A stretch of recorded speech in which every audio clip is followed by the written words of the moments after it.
بسم اللہ الرحمن الرحیم۔ السلام علیکم معزز طلباء کرام، آپ سب کیسے ہیں؟ آج ہم نور الانوار کے سبق نمبر 167 کو پڑھیں گے۔ آج کے ہمارے سبق کا عنوان ہے امام شافعی کی دو غلط فہمیاں۔ آج کے ہمارے سبق کی عبارت ثم ان فی ھذا المقام عامین سے شروع ہوتی ہے۔ عبارت پڑھنے سے پہلے یہ بات ذہن میں رکھیں کہ یہ در حقیقت ایسے دو عاموں کے بارے میں یہاں گفتگو ہے جن میں امام شافعی علیہ الرحمہ نے امام اعظم امام ابو حنیفہ رحمۃ اللہ تعالی علیہ کے ساتھ یہ سمجھ کر اختلاف کیا کہ شاید امام اعظم نے یہاں عام میں سے کسی چیز کو خاص کیا ہوا ہے، حالانکہ ایسا نہیں تھا۔ تو اس لیے دو ایسی باتیں ہیں جن میں سے ایک کو تو ہم آج پڑھیں گے اور دوسری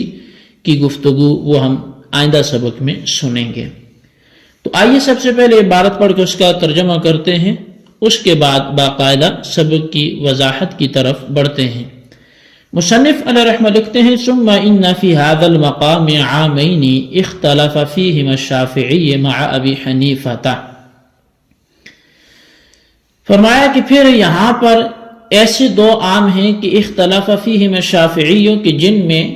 امام شافعی نے اختلاف کیا ہے امام اعظم کے ساتھ، ظنا منہ بانہما مخصوصان عند ابی حنیفہ، امام اعظم کے حوالے سے یہ گمان کرتے ہوئے کہ شاید وہ دونوں عام امام اعظم امام ابو حنیفہ رحمۃ اللہ تعالی کے نزدیک مخصوص ہیں۔ ولیس کذالک، حالانکہ ایسا نہیں تھا۔ تقریر الاول، پہلے کی تقریر یہ ہے کہ ان فی قولہ تعالی ولا تأکلوا مما لم یذکر اسم اللہ علیہ، کہ اللہ تعالیٰ کا فرمان ہے اور نہ کھاؤ اس میں سے جس پر اللہ کا نام نہ لیا جائے۔ یہاں کلمۃ ما عامۃ لکل ما لم یذکر اسم اللہ علیہ عامدا و ناسیا، اس آیت میں کلمہ ما مما لم میں جو ما ہے یہ عام ہے ہر اس کے لیے جس پر اللہ کا نام نہ لیا گیا ہو، چاہے جائے کہ وہ جان بوجھ کے نہ لیا گیا ہو یا بھول کر۔ فینبغی الا یحل متروک التسمیۃ اصلا، تو پس مناسب یہ ہے کہ متروک التسمیہ بالکل بھی حلال نہ ہو، کما ذهب الیہ مالک، جیسا کہ امام مالک رحمۃ اللہ تعالی علیہ اسی طرف گئے ہیں۔ وَلَكِنَّكُمْ خَصَّصْتُمُ النَّاسِ مِنْ هَذَا، لیکن اے احناف آپ لوگوں نے ناسی کو اس آیت سے خاص کر دیا۔ وَقُلْتُمْ أَنَّهُ يَجُوزُ مَتْرُوكُ التَّسْمِيَةِ نَاسِيًا، اور تم نے یہ کہہ دیا کہ متروک التسمیہ ناسیاً یہ جائز ہے، یعنی بھول کر بسم اللہ کا مذبوح پہ چھوڑ دینا یہ جائز ہے۔ والآیت محمولۃ علی العامد فقط، اور آیت کا مصداق فقط عامد جو ہے وہ ہے کہ جان بوجھ کے کوئی بندہ بسم اللہ مذبوح پر نہ چھوڑے۔ قلنا ان نخص العامد منہ ایضا بالقیاس علی الناس، تو اے حناف پھر ہم شوافی نے یہ کہا کہ ہم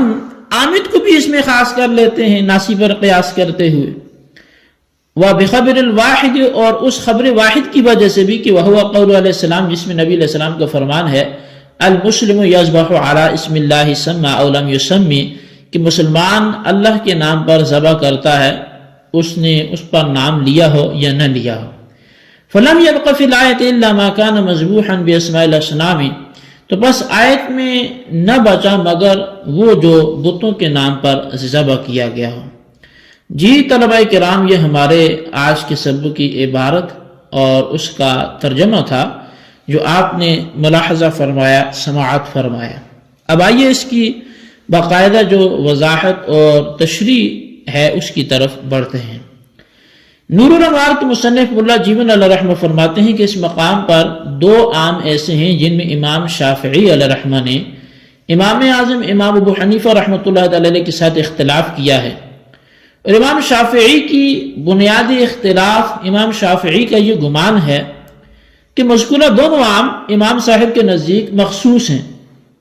یعنی بعض افراد کو خاص کیا گیا ہے، حالانکہ نفس الامر میں ایسا نہیں ہے۔ پہلے عام کی تقریر یہ ہے کہ اللہ تبارک و تعالیٰ کا فرمان ہے وَلَا تَأْكُلُوا مِمَّا لَمْ يُذْكَرِ اسْمُ اللَّهِ عَلَيْهِ، یعنی ان جانوروں کو مت کھاؤ جن پر اللہ کا نام لے کر ان کو ذبح نہ کیا گیا ہو۔ تو مطلب یہ کہ دو ایسے عام ہیں جن میں امام شافعی کو یہ گمان ہوا کہ امام اعظم نے یہاں عام میں سے کسی چیز کو خاص کی، تو ان میں سے پہلی مثال یہ والی ہے۔ تو یہ جو آیت ہے وَلَا تَأْكُلُوا مِمَّا لَمْ يُذْكَرِ اسْمُ اللَّهِ عَلَيْهِ میں جو ما ہے، یہ کلمہ ما ہر اس جانور کو عام ہے جس پر عمدن یا ناسین اللہ کا نام نہ لیا گیا۔ بس کلمہ ما کے عموم کا تقاضا یہ ہے کہ متروک تسمیہ بالکل حلال نہ ہو، یعنی نہ وہ جانور حلال ہو جس پر عمدن اللہ کا نام نہ لیا گیا ہو، اور نہ وہ جانور حلال ہو کہ جس پر ناسین اللہ کا نام نہ لیا گیا ہو، جیسا کہ امام مالک کا مذہب بھی یہی ہے۔ لیکن اے حنفیو، تم نے تو اس عام سے ناسی کو خاص کر دیا ہے اور یہ کہا کہ متروک تسمیہ ناسین کا کھانا جائز ہے، کہ جس میں بھول کر چھوڑ دے اس کو کھانا جائز ہے،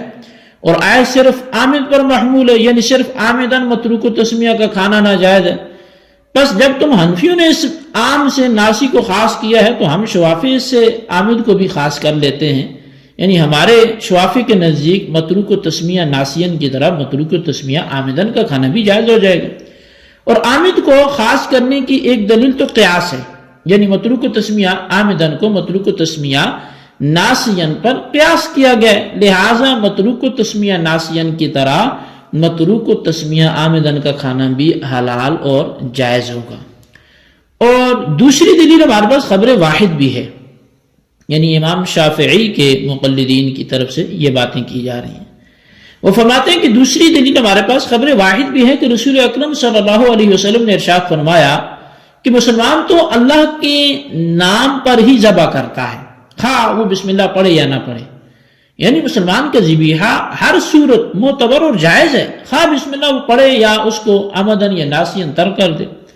بہرحال اس حدیث سے بھی ثابت ہوا کہ عمدن بسم اللہ ترک کرنے کی صورت میں بھی ذبیحہ حلال ہوتا ہے۔ اب ایک سوال پیدا ہوگا کہ جب آیت کے دو ہی حصے تھے اور ان دونوں میں سے ایک ناسی تھا دوسرا عامد تھا، یعنی اللہ تعالیٰ کی اس فرمان میں کہ وَلَا تَأْكُلُوا مِمَّا لَمْ يُذْكَرِ اسْمُ اللَّهِ عَلَيْهِ میں کہ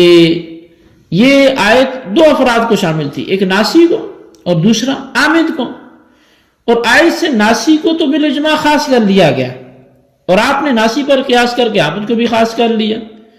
بس اب ہم شوافی سے پوچھیں گے کہ جب ناسی اور عامد دونوں ہی آیت سے خاص کر لیے گئے تو دونوں آیت کے تحت نہ رہے، تو اب جب دونوں آیت کے تحت نہیں رہے تو آیت کے مصداق بھی تو دو ہی تھے، تو اب آیت پر عمل کیسے ہوگا؟ جبکہ یہ بات بھی طے ہے کہ تمام آیات معمول بہا ہیں، یعنی آیت ایسی نہیں ہے کہ یہ معمول بہا نہ رہے، آیت معمول بہا ہونی چاہیے۔ اب جب تک کہ وہ منسوخ نہ ہو، اب یہ آیت منسوخ تو نہیں ہے تو معمول بہا بھی نہیں بچتی، تو امام شافعی کی طرف سے اس کا جواب یہ دیا جائے گا کہ ناسی اور عامد کو خاص کرنے کے بعد بھی مذکورہ آیت معمول بہا ہے، اور وہ اس طور پہ کہ آیت میں وہ جانور مراد ہوں گے جن کو بتوں کے نام سے ذبح کیا گیا ہو، یعنی جن جانوروں کو بتوں کے نام سے ذبح کیا گیا ہو ان کے بارے میں اللہ تعالیٰ نے فرمایا وَلَا تَأْكُلُوا مِمَّا لَمْ يُذْكَرِ اسْمُ اللَّهِ عَلَيْهِ۔ اب اس جواب کے بعد امام شافعی پر آیت کے غیر معمول بہا ہونے کو لے کر اعتراض واقع نہیں ہوگا۔ اب ہماری طرف سے امام شافعی علیہ رحمہ کے مذکورہ اختلاف کا اصولی جواب تو آگے آئے گا کچھ اسباق کے بعد، لیکن امام شافعی نے آیت سے عامد کو خاص کرنے کی جو دو دلیلیں ذکر کی ہیں ان میں سے پہلی دلیل کا جواب یہ ہے کہ عامد کو ناسی پر قیاس کرنا یہ درست نہیں ہے، اس لیے کہ ناسی معذور ہے اور عامد غیر معذور ہے، اور غیر معذور کو معذور پر قیاس کرنا یہ کیسے درست ہو سکتا ہے؟ جیسا کہ قادر علی القیام کو آپ عاجز عن القیام پر قیاس کر نہیں سکتے، اور اس قیاس کی وجہ سے قادر علی القیام کے لیے بیٹھ کر فرض نماز پڑھنا جائز نہیں ہوگا۔ اور دوسری دلیل جو انہوں نے دی کہ حدیث پیش کی کہ مسلمان اللہ کے نام پر ہی ذبح کرتے ہیں، تو علامہ بدر الدین عینی نے شرح ہدایہ میں تحریر کیا ہے کہ یہ حدیث دارقطنی کی روایت کے مطابق تو اس طرح ہے کہ المسلم یذبح علی اسم اللہ سمع لم یسمع ما لم یتعمد، یعنی مسلمان تو اللہ کے نام پر ہی ذبح کرتا ہے خواہ بسم اللہ پڑھے یا نہ پڑھے، جب تک کہ وہ ترک تسمیہ کا ارادہ نہ کرے۔ اب اس کا مطلب یہ ہوا کہ اگر مسلمان نے ذبح کے وقت عمدن ترک تسمیہ کیا تو وہ اللہ کے نام پر ذبح کرنے والا نہیں ہوگا اور اس کو کھانا جائز نہیں ہوگا. معلوم یتعمد کے اضافہ کی صورت میں یہ حدیث ہم حناف کی مستدل ہوگی اور یہ امام شافعی کی مستدل نہیں ہوگی. اب ان کی گویا کہ یہ ان کے ہاں یہ اس سے استدلال نہیں ہو سکے گا. یہاں تو یہ فرماری کہ جب تک کہ وہ جان بوجھ کر ترک تسمیہ کا ارادہ نہ کرے تب تک اس کا ذبیحہ حلال ہے. تو یہی تو ہمارا مذہب ہے حناف کا. بہرحال یہ وہ پہلا گمان تھا امام شافعی کا حناف کے بارے میں کہ شاید انہوں نے یہاں سے مخصوص مراد لیا، حالانکہ مخصوص ہم نے نہیں کیا. وہ کیا کیا ہے وہ آگے چل کے انشاءاللہ بیان ہوگا. ابھی تک جو ہم نے پڑھا سنا اسے یاد رکھیں، اس کو خلاصے کو رجسٹر پر لکھیں تاکہ آئندہ سبق بھی سمجھ آ سکے، اور خلاصے کو لکھنے کے بعد ان سوالات کے جوابات بھی دیں. سوال نمبر 1 یہ ہے کہ وَلَمْ يَبْقَى سے مصنف کس چیز کی وضاحت فرما رہے ہیں؟ فلم یبقى فی الآیت سے اس کی آپ بھی تشریح فرمائیں.